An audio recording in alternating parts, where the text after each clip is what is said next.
Saat itu, pikiran aku sudah bulat untuk mencari kosan. Aku coba nyari kosan yang ada di Jogja via online.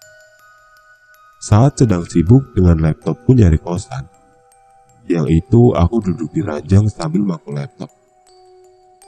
Aku ngerasain kayak orang yang bolak-balik di dalam kamarku, dan itu berasa rame banget.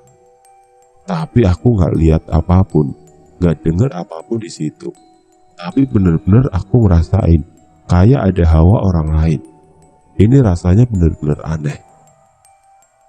Kalau kalian nggak tahu gimana rasanya, kalian bayangin kalau kalian sedang ada di satu ruangan dengan orang ramai. Tapi semua orangnya diam, gak bergerak dan gak bersuara. Dan kalian tutup mata. Pasti kalian gak ngelihat wujudnya dan gak dengar pergerakannya kan. Tapi pasti ada semacam indera kalian yang bisa ngerasain ada orang lain di dekat kalian kan. Gitulah kira-kira rasanya. Padahal itu kamar kosku yang cuma aku sendiri. Nah, saking rasa ramenya, dada aku semakin berat. Ini persis banget yang kayak di hari pertama aku rasain. Beratnya gak kayak berat biasanya, tapi jauh lebih berat, panas dan pengap. Tapi anehnya, di kulit rasanya dingin banget, terutama di ujung kaki. Sampai sekarang aku masih merinding. Ingat rasa aneh ini. Dan aku masih bingung, gak tahu kenapa bisa.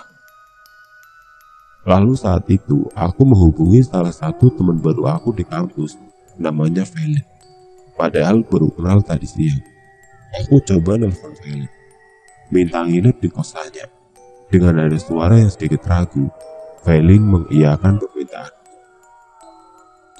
Aku pun buru-buru siapin semua barang-barang aku, membawa semua barang aku, berharap ini malam terakhirku di sini.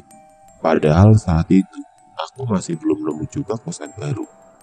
Saat sedang siap-siap, aku dengar suara pintu kamar Kak Dita dibuka. Oh, pas banget.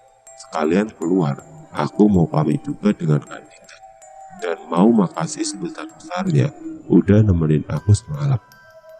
Setelah siap-siap dan akan keluar kamar aku nggak bisa dibuka. Di sini aku panik sepanik-paniknya. Aku paksa tarik ke dalam pintunya, tapi benar-benar gak bisa. Aku gak bisa berpikir secara jernih. Aku teriak dari dalam, berharap Kak Dita dengar. Aku teriak-teriak, benar-benar sekuat tenaga, karena aku panik banget. Tapi Kak Dita gak dengar. Padahal dia sedang nyapu teras kamarnya. Aku mukul-mukul jendela tetap gak kedengeran. Aku nangis di sini, dan dada aku sesak banget. Hingga di sini aku baru tersadar betapa bodohnya aku. Enggak menghubungi Kak Dita melalui telepon. Entahlah, mungkin karena aku emang tidak bisa berpikir secara jernih saat itu. Syukurnya Kak Dita angkat telepon dan langsung ke kamarku. Ternyata aku terkunci dari luar. Tapi sampai sekarang aku nggak tahu siapa yang kunci dan gimana bisa terkunci. Logikanya, kalau terkunci harusnya aku dengar saat di dalam kamar, karena suara klik kuncinya lumayan kencang. Tapi ini sama sekali aku nggak dengar suara kliknya. Dan yang lebih anehnya lagi, kenapa Kak Dita bisa gak dengar aku saat teriak? Padahal aku dengar suara pintunya terbuka dari dalam. Logikanya, harusnya dia dengar juga suara dari dalam kamarku. Tapi saat itu Kak Dita buka pintu, dia kaget kenapa aku bisa terkurung. Saat itu suara aku sudah serak, nyaris gak ada. Aku nangis dan sekujur tubuhku berkeringat. Kak Dita langsung memeluk aku. Mungkin saat itu pelukan itu sangat berarti buat aku. Aku butuh benar-benar tempat berlindung.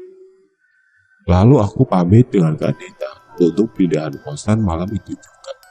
Biarpun sebelumnya dia kaget kenapa aku pindah. Aku cuma bilang, aku ketakutan di sini. Singkat cerita, aku sampai di kosan Felix. Dia kaget, aku ngebawa semua barang. Tapi syukurnya, Felix nerima aku tanpa keberatan sama sekali. Aku pikir dia akan sangat keberatan. Di sini aku cerita semuanya apa yang terjadi, dan Velin juga orang yang pertama menganggap cerita ini adalah cerita serius. Bahkan Velin menawarkan aku untuk sementara tinggal bareng dia di kosannya. Terima kasih Velin, di sini superhero. Malam itu akhirnya aku bisa merasa lega. Biarpun saat mandi aku masih trauma. Padahal saat mandi di kosan Velin gak ada yang aneh-aneh. Cuma karena aku masih trauma aja. Di malam ini selama semalam aku gak bisa tidur. Gak tahu kenapa, biarpun aku udah jauh lebih tenang, tapi ketakutan ini masih belum pergi. Aku benar-benar trauma. Hingga pagi aku belum tidur, tapi kami harus ke kampus. Saat di kampus aku lemes banget, yang akhirnya pingsan. Singkat cerita, akhirnya selama kurang lebih seminggu, aku demam, cuma bisa tidur di kosan Velin. Yang akhirnya ibuku datang. Di sini aku cerita lagi apa yang terjadi di kosan lama itu. Ibuku masih tetap menganggap aku tidak bersyukur dengan keadaan kosan itu. Mungkin karena aku pergi menginap di kosan Velin yang jauh lebih mewah. Karena kosan Velin bisa dikatakan bukan kosan lagi, tapi semacam apartemen. Semua fasilitas ada, termasuk kolam dan taman. Sampai sekarang ibuku masih tidak percaya dengan itu. Dan aku juga masih bingung dengan apa yang aku rasakan sebelumnya. Tapi selama aku tidur di rumah Velin, aku juga bingung. Kenapa aku sering banget mimpi tentang Deoki. Aku lupa soal mimpinya, tapi yang aku ingat itu Deoki. Aku juga bingung soal ibu kosnya. Dari semuanya, aku benar-benar bingung dengan ibu kos itu. Tapi kenapa cuma aku yang merasakan keanehan itu? Kenapa Kak Dita dan anak-anak kos lain di situ tidak merasakan apa-apa? Sampai sekarang, aku masih bingung dengan itu semua. Tapi itu udah lewat. Aku juga udah tidak trauma lagi dan tidak lagi merasakan hal-hal seperti itu semenjak aku tinggal bersama Velin di kosannya.